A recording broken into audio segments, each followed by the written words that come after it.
very much, Minister, for sparing time. I think just to get into it, your term comes to an end in about a few days. I assume this Friday? This Friday or Monday? Next week, Tuesday. Next week, Tuesday. Just tell us about your journey as firstly as an assistant minister. No, actually, first as an specially elected assistant, and then now as a full minister of investment, trade, and industry. Right. First, my term in the 11th Parliament comes to an end in a few days, and I've only had 2 roles really in the 11th Parliament. I was a backbencher when I first joined in 2016 as a specially elected MP, and then I became a full minister. I never really had an opportunity to be an assistant minister, and it has been one of the best journeys of my life, I believe actually, and very challenging, very unexpected kind of challenges, but also very fulfilling journey that I will cherish for the rest of my life. I have gone through making a lot of good connections and long-lasting friendships, and ones that I believe, as I continue to grow here or anywhere else, they'll be important. And when you were appointed as a specially elected MP, did you when were you told? I think firstly, when were you told? Were you told when the whole world knew, or was it a few days before? It was a journey. It was a process. I think I first learned of the intention to make me an SEMP maybe July 2016, somewhere there, and the finalization maybe September 2016, and of course I was in Parliament October 26th, I think, 2016. So it was a journey. I had time to think about it. I had time to prepare myself. I had time to not tell anyone and be eaten up by, keeping the secret and knowing, because most of people in my life found out with the rest of the world on the day. But I at least gave them maybe a half-hour heads up before I went to Parliament. I made a few phone calls to give people a heads up. Okay. When you eventually appointed a full minister, obviously after your short stint as the assistant minister, did you ever have a moment of doubt? Did you ever think, oh my goodness, am I the right person for the job? When I was appointed SEMP in 2016, one of the best advice I got from my colleagues then was being in the backbench will prepare you for the executive. It will teach you government. It will teach you the wide variety of what running a government means, and you'll have better insights into a government, and it will prepare you for the things that you would like to see changed. You will think even more intricately about the processes and the systems. So by the time I was appointed minister, as nerve-wracking as it was, and truly an honor for His Excellency to see it fitting that I could be one of his cabinet ministers, I think I was prepared. Though there was, I think with anyone who makes a big decision, there's always that moment of hesitation, and whether you sink into it or you rise above it is really what determines and defines the moment. So I am happy that there was a little bit of that, but it worked for me and propelled me to accept the position and work here. There are not a lot of female ministers and or assistant ministers in Botswana. How would you say has been your journey, especially as a female in this male-dominated political and or government field? Right. I think generally almost every sector is male-dominated, no? Yeah, true. But more so for the politics, because you find that in the private sector you do have a lot of women in leadership roles. it is challenging in that it's a male-dominated sector. You only have about there were 5 of us women in parliament, and you're always, in my journey, I've always sought out mentors and people who will guide me, role models, and um, the pool is limited, right? You'd have the 4, my other colleagues, and then you'd have maybe 20 others, women that have been in politics and in parliament. So the pool of seeking out a role model is quite limited, and I found that to be a challenge because throughout my development path, I have always really used a mentor to help balance me out and to help guide and lead me. And one of the things that made seeking out a mentor to be very difficult or complex. I wouldn't say difficult because you do have men that you would want to have as your mentors. And I'll give you one advice I learned earlier before I tell you what made things a little complex. When I was in the US, my academic advisor, who then became a long-time friend, she said to me, if you want to be successful in the US, if you want to be successful in financial markets, then you need to learn how to be a white male, right? Mm. And you need to learn how white males operate, how they think, how they behave, so that you can try to mimic the best of that, and then you add a splash of color, which is your personality, to that.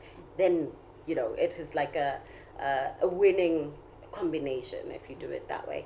And I have always applied that kind of thinking in different in different settings, even in politics. I think so when I applied that here, I was thinking I need, probably because it's a male-dominated industry, then you need to find the best performing or the one who succeeds the most, and find what the best qualities of that person are, so that you can mimic them. And because I said it's a male-dominated industry, it means, well, first, then maybe you might need to find out what is the winning solution for a dominant male in the industry, and try to mimic those, and then throw in a splash of color of who you are, so that you can have that winning concoction. So the complexity comes in that, you're young, you're female, and when you spend more time with, and in this Me Too era, when you spend more time with a gentleman, it is automatically assumed that you're sleeping together, or that you're exchanging favors, and it just makes the mentorship relationship a little difficult, in that they are a lot more cautious about the time they spend with you. You're also a lot more cautious about the time you're requesting them to spend with you, and the communication you're requesting them to give you, in order for you to learn more about how best to succeed. So that was one of the challenges. I've been accused of so many people. We'll get to that. Because I think at some point I probably slept with the entire parliament. We'll get to that. Okay. Before we get into that one, because I know people would really want to hear your side of the story, if you are willing anyway. Right. When you joined politics at about that time, there was a change in leadership for the BDP, and in fact, let me ask, are you a BDP member? Yes. Okay. I am a card-carrying BDP member, life. Okay. Emma, life membership. Emma, yes. When you eventually came into the picture, there was just about to be a change in leadership, both for the BDP and for government. Mm. How was it for someone as young and female entering into this new terrain? How was it? How can you just paint a picture for us? Well, I think because I didn't really have that much time in a previous administration, I can't really speak to that. I learned to operate as a minister in this space, and I think the challenges were those that can be experienced by someone who's getting into the field for the first time, or who's getting into a role for the first time. But I think it's been a very interesting period in our politics, in our democracy as it matures. And for us, I'm just, hoping that we continue to persevere as a country of peace, of determination, of self-reliance. And without necessarily, you obviously telling us about cabinet meetings and stuff like that. The general view is that people, when there's a new leader, people will try to align themselves to a new leader. We evidently saw that with the breakaway of some of the cabinet minister resigning from cabinet. How can you tell us how it has been being a cabinet minister during this time of transition and election year? I think there's only been one minister who has resigned. Again, this is my first time being a minister, so I can only speak for this particular period. Remember, before 2018, I was a backbencher. But it has been really interesting being in cabinet and learning about the direction that His Excellency wants us to take, and the responsibilities. Sometimes I'd like to think that the president is also quite spontaneous in his thinking. So as much as there is the base work that we are expected to do, sometimes there's this burst of inspiration that comes up, and you are immediately asked if you can deliver on a particular issue. For example, and I will give this example quite openly because now I'm doing something about it, but before I couldn't openly talk about it. For example, we were doing our briefing, and we've been talking about this fourth industrial revolution and what we want to do in the digital economy space, and that we are trying to get more investors in the automotive sector. And during the briefing, he asked me and my team, can you deliver an electric car? I will deliver an electric car. And I remember at the time we were asked, can you deliver this electric car? And we had a moment of hesitation, but immediately said, we absolutely can. And I am so happy that we started working on the fundamentals, and later today we will actually be launching a makeathon towards the building blocks of getting that electric vehicle, amongst other things. So what we are doing is a makeathon that will cover the whole concept of a digital economy. Would you like to be elected back for a second term? I serve at the pleasure of the president. Personally? If the president would wish for me to be back and to continue serving in his government, and the BDP wishes so as well as... Are you confident you can back? Am I confident? I'm not confident. I'm not confident I'm coming back because nothing is a given in politics. But like I said, I serve at the pleasure of the president if they so wish, and I would come back. One of the things that was said about you that, especially that ran in the media, whether it was mainstream media or just social media, was that you will be replacing he still is the vice president of Botswana, Yes. Tell us the truth. Did you have then where you tipped to and then something happened? I have never been tipped to. Yes. I am just very passionate about where I come from. I've always been. And so I've always been active in trying to get more people to know where I come from, to assist where I come from, companies to be more responsible, especially those that are based there. And I engage a lot of people in conversations that I believe can help grow our region. And I've just been also helping Reslam Batsohane in his campaign because he's the vice president now, and I would like for him to be the vice president again. Well, so what was happening at the time?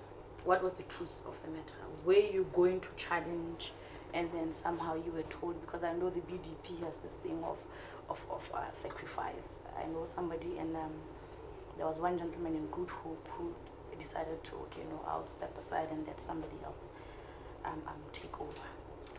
No, there was never any truth to being tipped, to being billed to take Maybe over. tipped is the wrong word. What was happening? No, there was never anything happening. Remember, I joined Parliament coming from the private sector. I was living my best life elsewhere, and at the time, I really didn't have any intentions of running. And everywhere I go, I like to learn what I'm doing first before I can say I am challenging.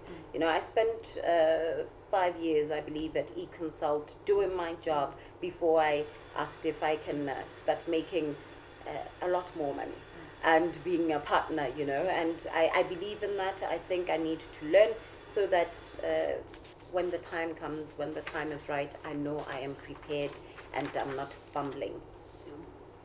Still on that, and the last one, closing it. Yeah. Do you have ambition to one day? Now that time has passed, you do not challenge. Yes. Do you have ambition to one day then represent the Boteti? Was it possibly in the next coming general elections, or how soon will that be? I think now, because I'm here and I really do enjoy what I'm doing, and I would like to create more impact. My team has been amazing, and I believe that we can continue to build amazing teams and do great things. I would like to run at some point. And I can't say that it will be in Boteti or anywhere else, but ke Botswana, ke Motswana. I have lived all over Botswana, and my family spread all over Botswana. And as long as I have the pleasure and opportunity of serving Botswana, I will do so. Should you now not be re-elected into As SEMP? yes, what's next for Kenewendo? I always have had time. Kenewendo. Yes, Kenewendo. What's next for you? Oh, the world is my oyster. Yes.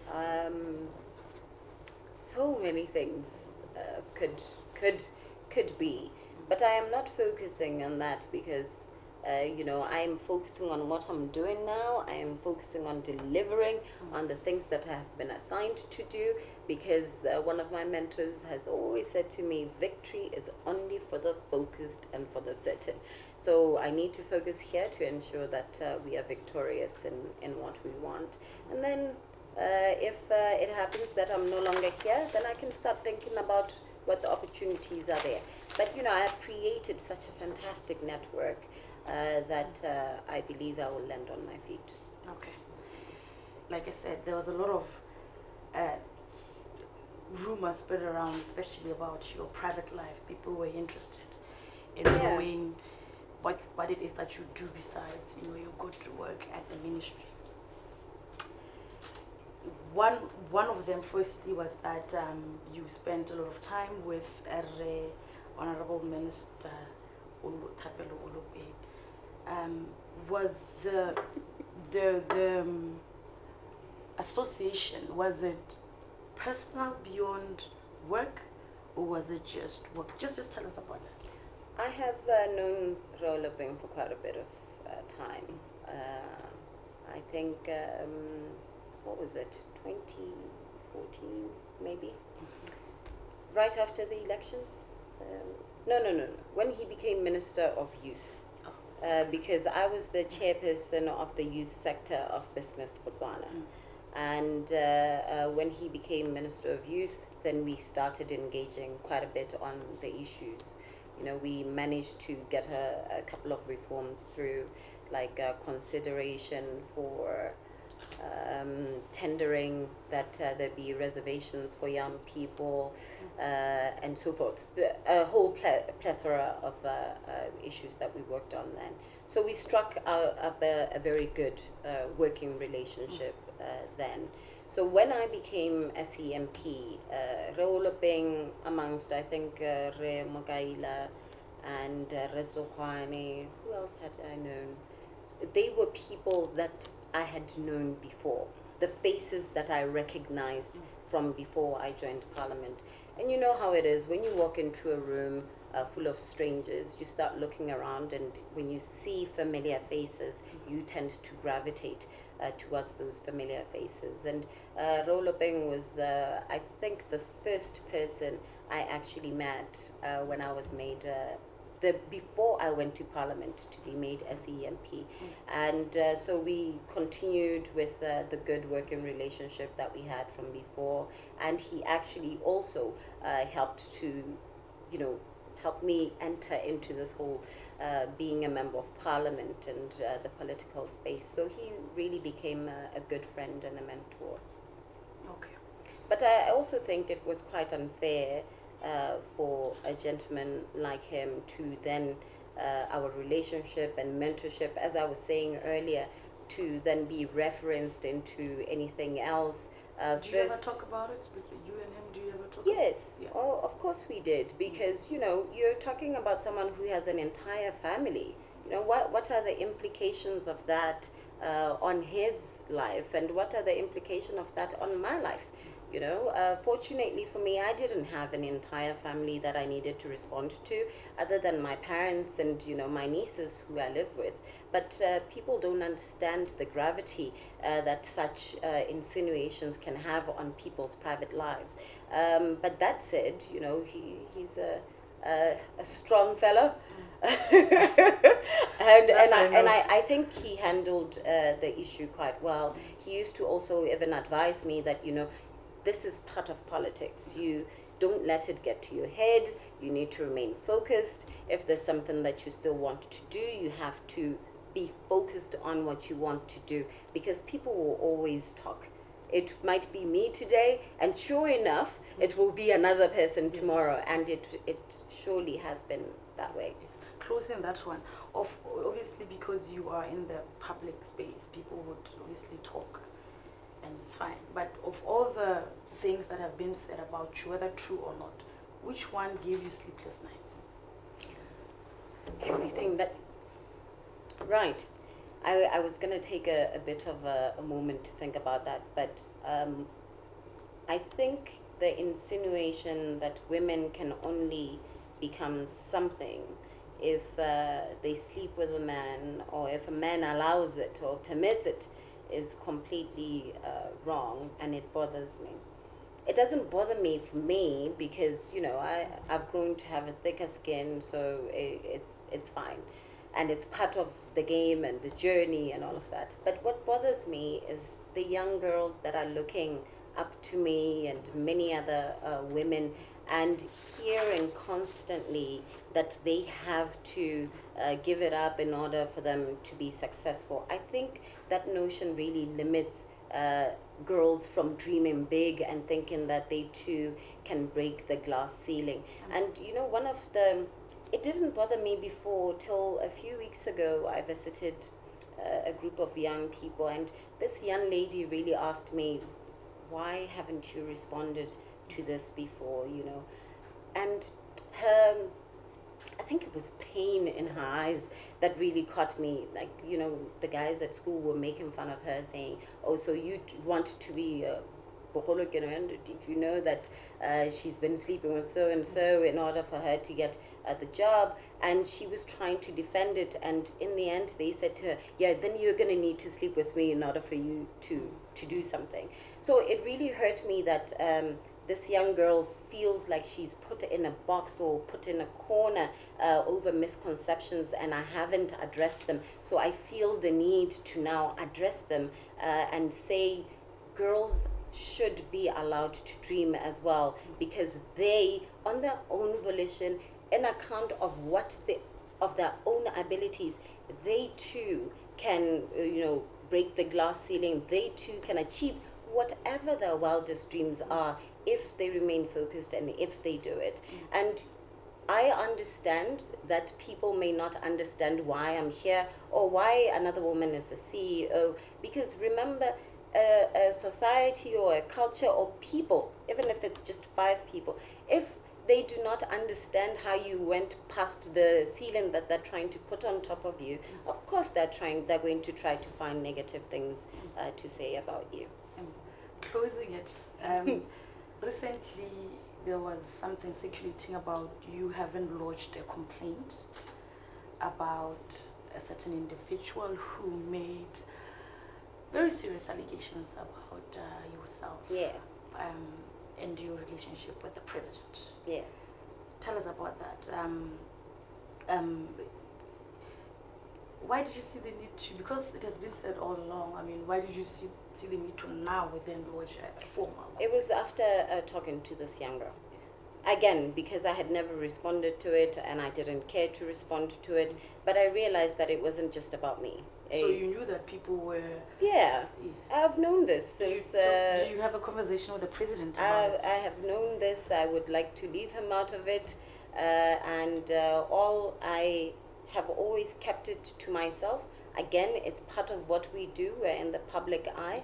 But I think once young girls start to feel that they are limited in what they can achieve, that's when someone has to stand for something. And as a proponent activist for child empowerment, it would have been wrong for me to not say anything. Yes. I read somewhere that you mediate during your spare time. I do meditate. Meditate, yes. Yeah. But what else do you get up to when you are not busy? Oh, I have fun. I know. What is the meaning of having fun? Oh, everything. You know, I am young after all, and as much as I have very limited time to myself and to my friends, yes. When we find the time, we use the time.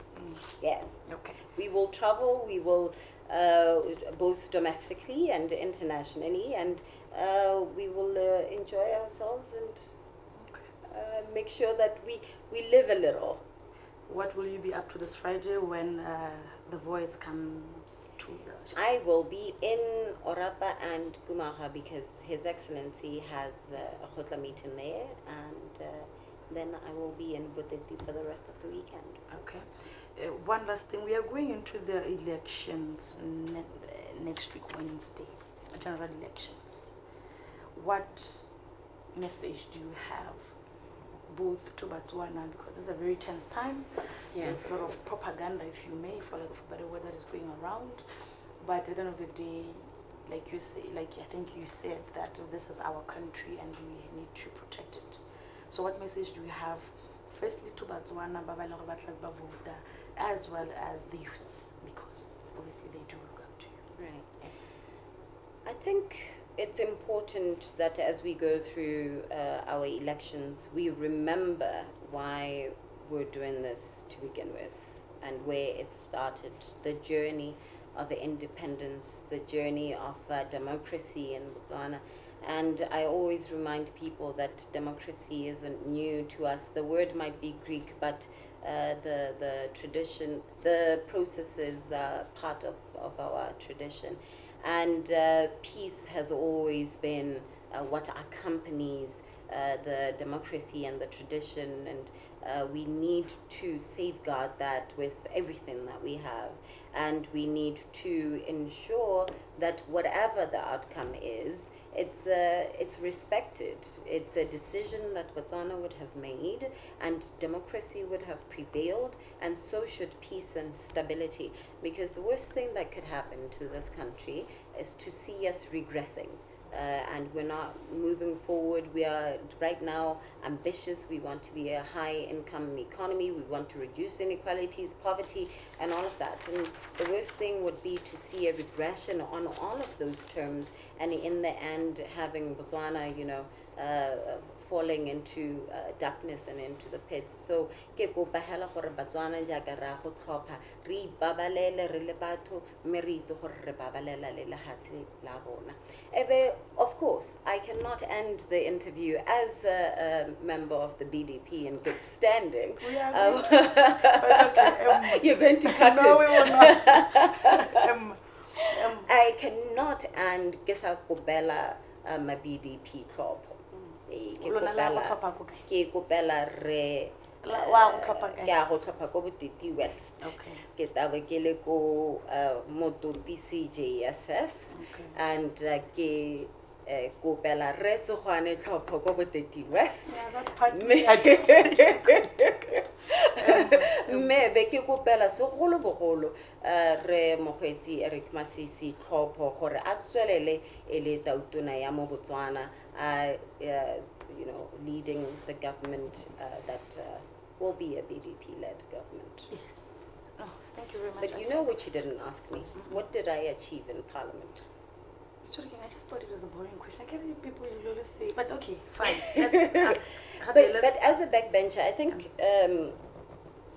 some of the issues that I focused on as a backbencher were quite important to me, and they are also in relation to the statement that I just made of empowering the girl child and so forth. I focused a lot in Parliament in the protection of children and women's rights, and proposed motions to that effect, and some of them passed, some didn't even, you know, go through being presented because there was such a backlog. And then I was also focusing on talking about the ease of doing business, which now fortunately as the minister I've had the opportunity of not only passing those motions when I was in Parliament, but now implementing the motions here as a minister. But what I think has been probably one of the proudest achievements, not only for me, but for the people that were really hardworking, that put everything together, from Childline to Stepping Stones to UNICEF, was really ensuring that the protection of children's rights became one of the main things that people were talking about during this 11th Parliament, and that we saw to it that several laws were being changed, including the Penal Code, in recognizing the Children's Act, the Children's Rights Act, and that to me is very important. And not only because I'm a mother, but because I believe that all children need to live in an area where they feel safe and can be guaranteed that security by the government. Okay.